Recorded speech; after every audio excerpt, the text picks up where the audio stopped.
Now, the next point is something that's really important. Something that came out through mainstream media, but yet nonetheless is pretty apparent, pretty readily available with all the information in front of us, that there are clear, and actually I talked about this first part of it back in March, which is kind of the first part where this starts because this led into the second part. Now, if you remember, I talked about this when it came out. White House pushes U.S. officials to criticize China for coronavirus cover-up. So really early on, in March, by the way, right about the time when they started actually, or rather, weeks after they started doing the one thing they did, they basically were pushing people to criticize China at a time when even less information was available. Because clearly they were all about the evidence, right? No, it's because they wanted to criticize China, as I've been saying from the beginning, whether or not they were behind it. The truth doesn't play into this. That's the narrative. And again, as I've said from the beginning, they very much still could be at fault. But we don't know that, and they're still pushing it anyway. But they're pushing this all the way back in March, saying you guys need to make sure you point to China because we need to, deviate we need to get everybody looking away from how we're utterly failing at what we're trying to accomplish right now. But bring that to today, or rather the 24th, yesterday. GOP memo urges anti-China assault over coronavirus. Now, guys, this is really interesting for a lot of different reasons. The first thing that I take from this, and this is a 57-page strategy document. The concept here is that they are pushing this narrative for political reasons at a time when it's not saying, look, talk about this because this is the truth. They're saying pivot to this when this is addressed. When somebody brings up what Trump didn't do, pivot to this thing about China. And it's not because it's truthful. It's an allegation. It's based on narrative. And that's the point. So at a time before they have any evidence about what's going on, they're basically calling out, they're saying we need to point to China at every possible point. Now it says the National Republican Senatorial Committee. Somebody's saying we're buffering bad and they're cutting me off. It looks like I'm okay on my end. So if YouTube is buffering, nothing new there, guys. I apologize for YouTube's utter lack of concern for your constitutional rights. Or I shouldn't even say it like that because they're not, but their lack of concern for the truth. Because we know that YouTube does this as they actively censor us while we're trying to get to points that their masters of government don't want them to talk about. But either way, we'll get the truth out because I'll never stop. But let's keep going. The National Republican Senatorial Committee has sent campaigns a detailed 57-page memo authored by a top Republican strategist advising GOP candidates to address the coronavirus crisis by aggressively attacking China.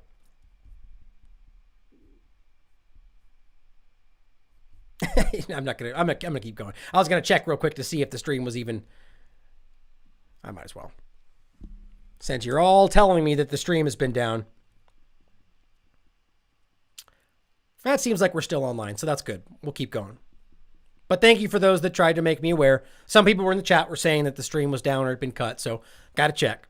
But let's keep going. So the point is, advising GOP candidates to address the coronavirus crisis by aggressively attacking China, right? Not saying pivot to the truth, but basically the bottom line is just to deviate from what they're talking about. Now the memo, which you can see right here, I'll show you in a moment, includes advice on everything from how to tie Democrat candidates to the Chinese government. Now understand, again, it's not saying that calling out those that are actually tied to China, but basically accusing them, just like Russiagate, just like McCarthyism, the same thing, to deviate from what the people are asking. Does that sound familiar? Does it sound like every press briefing I've talked about? How every single time there's a genuine question, they go, well, I did this and I closed the border and no one's there. That's the point, because they're following the talking points. Which, by the way, is not new. That's every single government of any point. It's every single administration, for that matter. They always do this because they're always being dishonest. Because the truth is never really what they're about. But it says that they're everything from tying Democratic candidates to Chinese government to how to deal with accusations of racism. So when they say, oh, isn't that racist? Well, they have a talking point for that. It stresses three main lines of assault: that China caused the virus by covering it up, which, by the way, there is zero evidence to back up. That's an allegation from the U.S. government. We have sources, trust us, just like everything else they've lied about. Am I saying they didn't cover it up? No, I'm not. I'm saying that there's no evidence to show that. And when you have it, I'll talk about it too. But you're getting the U.S. government that's lied about any number of things, saying we have sources, trust us, that's now saying they covered it up, trust us. And there's nothing to back it up. I mean, at the very least, even within their narrative, you could argue that they just simply didn't know, that they were still going through the evolution of discovery. And because they finally figured it out and they said, well, look, now it's here, they say, oh, well, they lied about it the first time. No, they reported what they knew about. Now, am I saying that that's what happened? No, I'm saying that is a possibility. And the point is that they don't know the difference. They only want it to be China. Why? Because that was the talking point. Because that's what you deviate to when you're trying to cover up what you couldn't accomplish. It says that Democrats are soft on China, right? We're seeing all this right now. And that Republicans will, quote, push for sanctions on China for its role in spreading the pandemic. So yet again, we're talking about sanctions for a country based on the assumptions of the government. I mean, this government has sanctioned people for things that have been shown to be false. They're sanctioning Venezuela, Iran, Syria, they're threatening to sanction Germany for daring to do a legal pipeline with Russia. And here they are using sanctions as a political tool, which, by the way, is a crime. These people are criminals. Coronavirus was a Chinese hit and run, followed by a cover-up that cost thousands of lives, the memo states, on April 17th. And now you see why that they've been pushing it. The document urges candidates to stay relentlessly on message against the country when responding to any questions about the virus. Not because that's the truth, but because that's what they're supposed to do, because that's the political motivation. When asked whether the spread of the coronavirus is Trump's fault, candidates were advised to respond by pivoting to China, right? Don't defend Trump. Other than the China travel ban, attack China, right? And how many times have we seen that? Every single time we talk about it, why didn't you do this? What did you do in February? Well, the China travel ban and blah, blah. That's not what they're asking. Why do they do it? Because that's what the memo said. Republicans have indicated they plan to make China a centerpiece for the 2020 campaign. We've all seen this, right? They're already coming out with stuff about Biden being close to China, which, by the way, he probably is, but so is Trump. Despite the rhetoric and the narrative, there's obvious ties there that we're not talking about. Advisors of the president say polling shows China-focused attacks would be effective, right? So they pulled it and then decided to do it. Not because it's true, but because they polled and found out that blaming China would be politically beneficial to them. And the reaction, the re-election campaign, it says, has weighed a major TV ad campaign focused on the topic. The memo shows that Republicans are also eager to make China an issue in down-ballot races. So it's a political thing. They're using them as the Russia version of last year's election. That's what they're doing.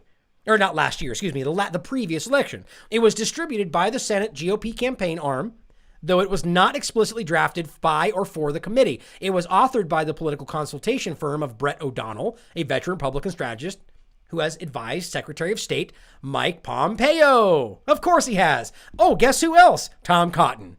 Isn't it perfect how these are the very people who are championing this lie, or rather just this unverified claim. I shouldn't say a lie because, again, as I've said, I don't know for sure. Neither do they. They're just saying it because it's an agenda.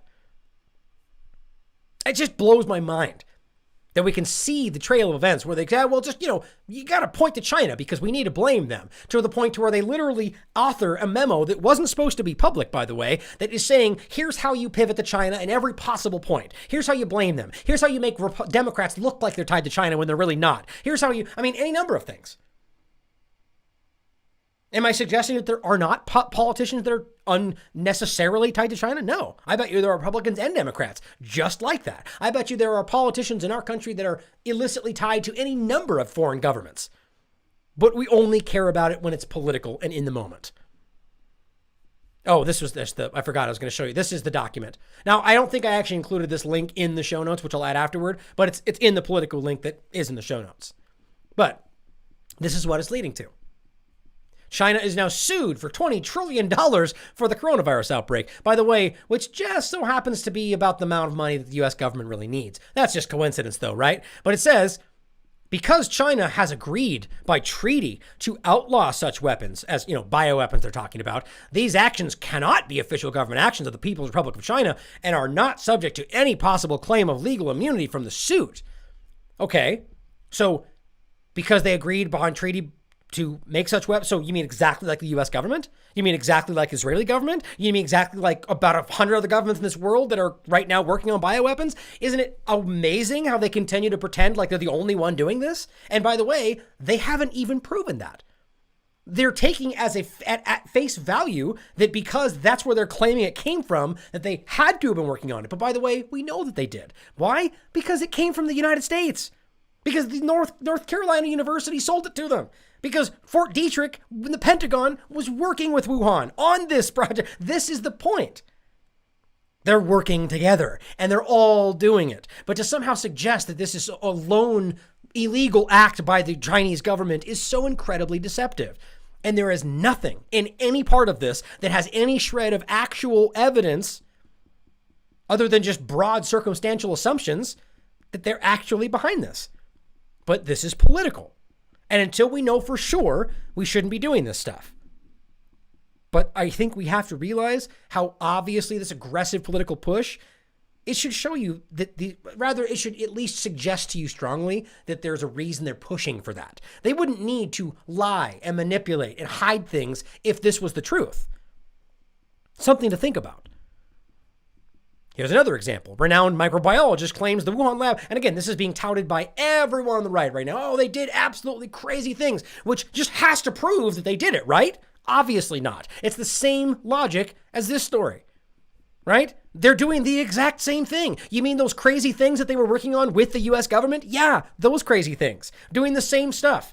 As he says right here, in China, scientists at the Wuhan laboratory have been actively involved in the development of various coronavirus variants for over 10 years. Yeah, they've been working with the US government. Did he leave that out? Moreover, they did this supposedly not with the aim of creating pathogenic variants, but to study their again, exactly what they're all doing. They're not doing it to get ahead of nature. They're not doing it to make vaccines. They're doing it because they're bioweapons programs, guys. And this is anyone honest will tell you that. It's a mass manipulation, multinational manipulation. They're all doing it. So for this guy to come out and to say that this is somehow indicative, rather that this proves that they're behind it, or even suggests that, is just flimsy at best. Because every single one of these BSL-4 labs are all doing the same absolutely crazy things, as Dr. Boyle will tell you. But this is touted as proof.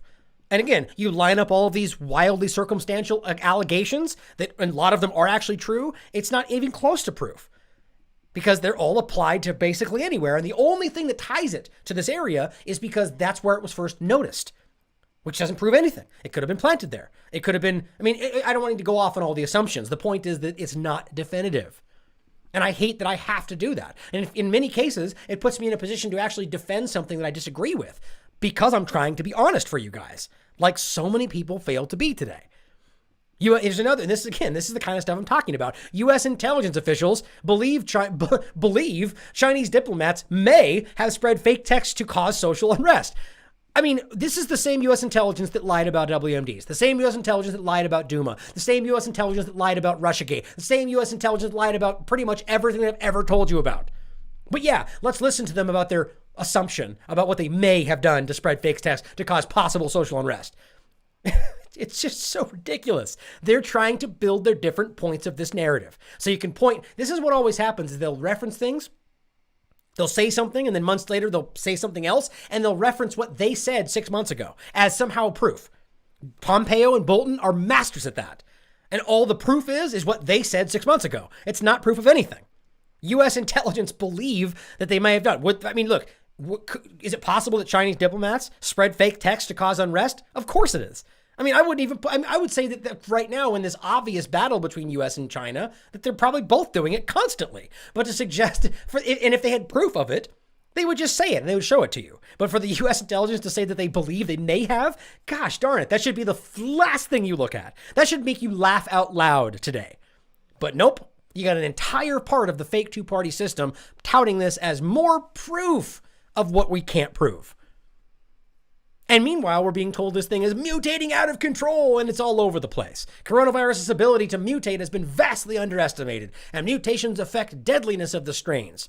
Chinese study finds, which to some people is about as quickly dismissed as this should be, of course, but we should be entertaining all of it including this ridiculous U.S. intelligence thing, which I've looked into myself, which is as flimsy as I expressed, but you should look into it for yourself. The point is, this is another point that you should be entertaining, but I feel this is the fact. I mean, these things, the idea that this is mutating constantly, first of all, if real, right off the bat should show you it's ridiculous that we're pretending a vaccine is going to mean anything. If it's mutating this quickly, why are they even still working on a vaccine? They are, trust me, and it will be used and it will be forced, but it's mutated, so it won't make any difference. Now, the point is, it says New York may have a deadlier strain imported from Europe, which we've already talked about, compared to less deadly viruses elsewhere in the United States. Now, on the point of these manipulations, the mutations, because that's what we're hearing a lot, there's some very interesting things I want to talk about. Here's a study, and I believe this was, I don't want to misquote it. Where's the date? April 8th. Phylogenetic network analysis of SARS-CoV-2 genomes. Now, I'm going to read this abstract first, and I'll show you the next part. This is really interesting to me, and this suggests that we're dealing potentially with more than one thing here, which I've said from the beginning, which could have potentially been introduced by some foreign party with the intention of, using some ethnically focused weapon against Iran and Italy or something like that. I mean, there's any number of ways it could go, but the point is that somebody somewhere potentially introduced a second variant of this. But it also suggests, or pretty clearly shows, in my opinion, that this didn't start in China. Now, you tell me what you think. Now, it says, what they basically found is there's 3 different strains. According to this study, which again, you shouldn't just blindly believe any study. Or you shouldn't just believe the study that says what you already think, right? You should consider all of them. But they found that they've named basically A, B, and C, the main variants here. With A being the ancestral type, according to the bat outgroup coronavirus. So essentially A is the, original. The A and the C types, as it says, are found in significant portions outside East Asia. That is, in Europeans and Americans. Okay, so A and C, predominantly in East Asia, in Europeans and Americans, predominantly outside East Asia in Europeans and Americans. In contrast, the B type is the most common type in East Asia, and its ancestral genome appears not to have spread outside East Asia without first mutating into derived B types, pointing to founder effects or immunological or environmental resistance against this type outside of Asia. That's really important. Point being, B is the type that's in China, predominantly.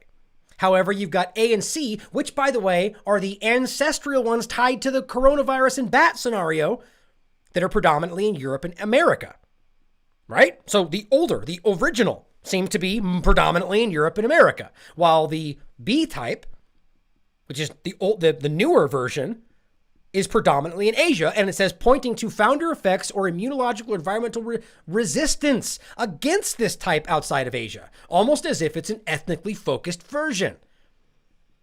Think about that, right?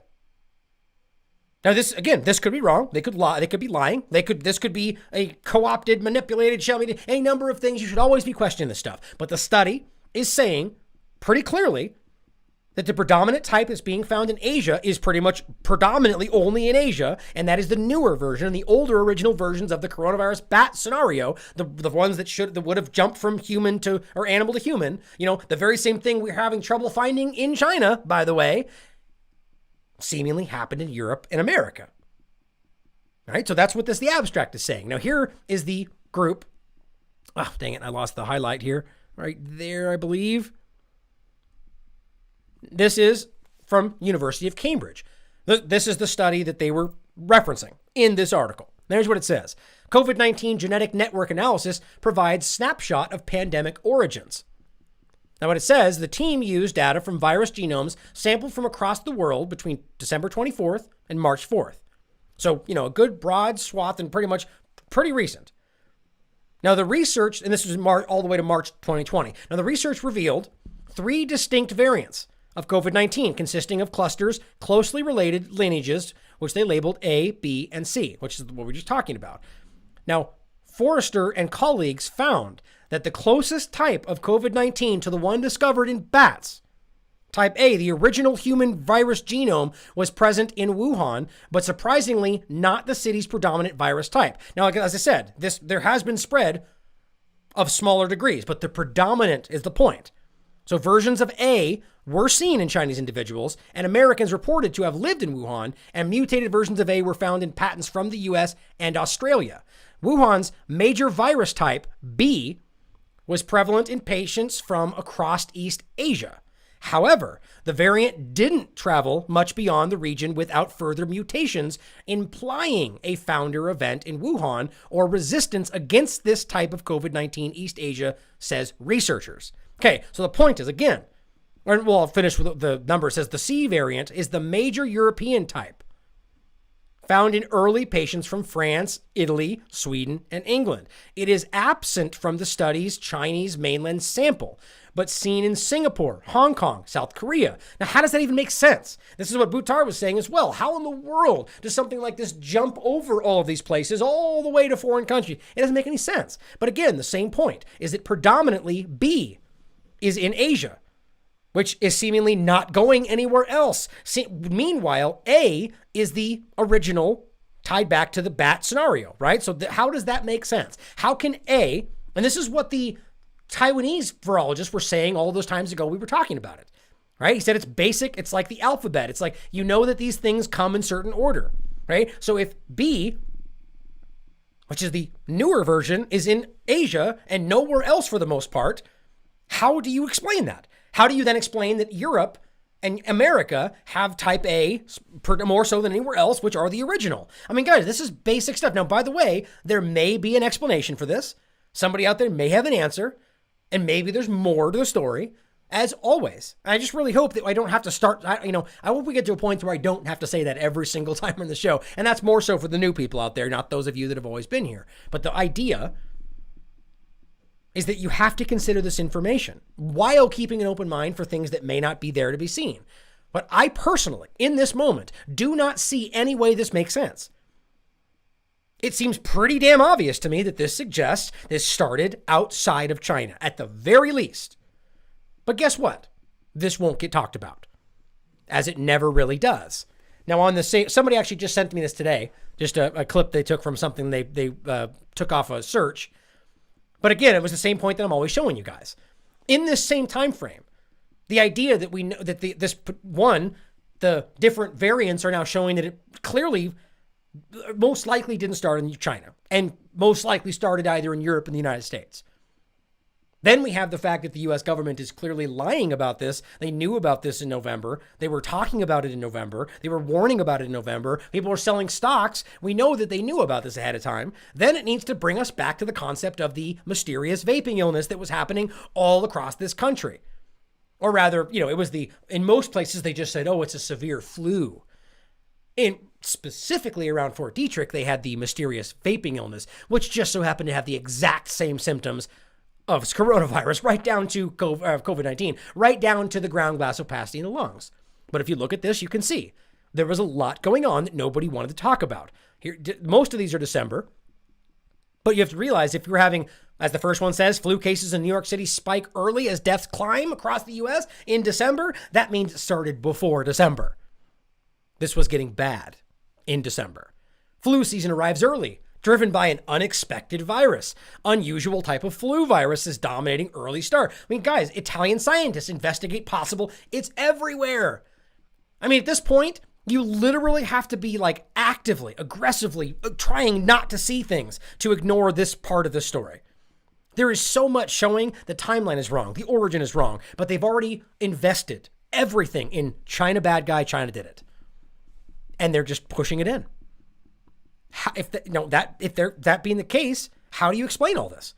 How do you explain the lies? How do you explain all of this mysterious stuff happening beforehand? How do you explain any number of things that point to the fact very clearly, at the very least, that we should be asking these questions? Here's another interesting tidbit for you to think about. CDC labs were contaminated, delaying coronavirus tests, officials say. This is a reasonably new story. This is from April 18th. I mean, this is just embarrassing. Now, there's so many places you could take this discussion. The bottom line is the CDC. And you should think of this as ridiculous as, so which one was it? This one? This one, they did absolutely crazy things over there in that lab, right? This is the same kind of thing we're talking about here. CDC labs where they're working with coronavirus, right? One of the very, and it's, same discussion they had about I forget who reported that. The idea that the Wuhan lab was, they had containment issues, just like Fort Detrick and a lot of these places. They try to make it seem like that's the only place, but, and I argue the reason they said that about the place, which they probably did, was just to pull the attention away from how there's an obvious trail from Fort Detrick. But these labs were contaminated. These are the very group, the CDC of all people, the very group that's supposed to be leading this charge in this country, and they were contaminated because they were being sloppy. And they delaying the coronavirus testing, which again, I think is intentional because they clearly don't want to really see the full picture. And in fact, they seemingly sent these things out and ended up having they're contaminated these tests. It's embarrassing. But we need to think about how this reflects on everything else. Such as Fort Detrick having containment issues, such as the fact that this is a prolific problem in this country where these very groups that are supposed to be the ones controlling these things are seemingly throwing things out with the trash, as Whitney Webb reported. Oh, it was Ebola we just threw out with the trash or something. That was an actual quote from Fort Detrick. These are the people that we should be looking at. Why? Because we're Americans, and these are people that are doing things right next to us that are potentially putting us in danger. And then we should think about how that may relate to the larger story. But regardless of coronavirus, this should make you very uncomfortable. But it should also make you remember an older story that ties back to the CDC that I just thought was relevant to mention, seeing as how we're dealing with vaccines today. And this is the very group that's going to be leading the charge with your vaccines. CDC scientists admits data of vaccines and autism was trashed, right? This started the whole vaxxed idea and the documentary and autism tied to vaccines, and we're all crazy, right? No, we're not. And this was covered up just like everything else, and the evidence was there, and you were gaslit because you're not listening to mainstream scientists, which is where we are right now. If you dare question mainstream doctors, sort of how if you dare question government officials, if you dare question the media, journalists, if you dare question anybody official, well, then you're endangering everybody. Well, that's a perfect way to hide the truth. It's a perfect way to stop us from talking about things until it's too late, which is exactly what Fauci said, right? Well, let's wait until it's over and you can write your books about it. Well, that's perfect. Let's wait until they initiate all the authoritarian measures that we can never come back from, and then we'll just write books about how our world changed forever. That's what we'll do. Thanks, Fauci. All right, that's what they're saying. Wait. Just wait.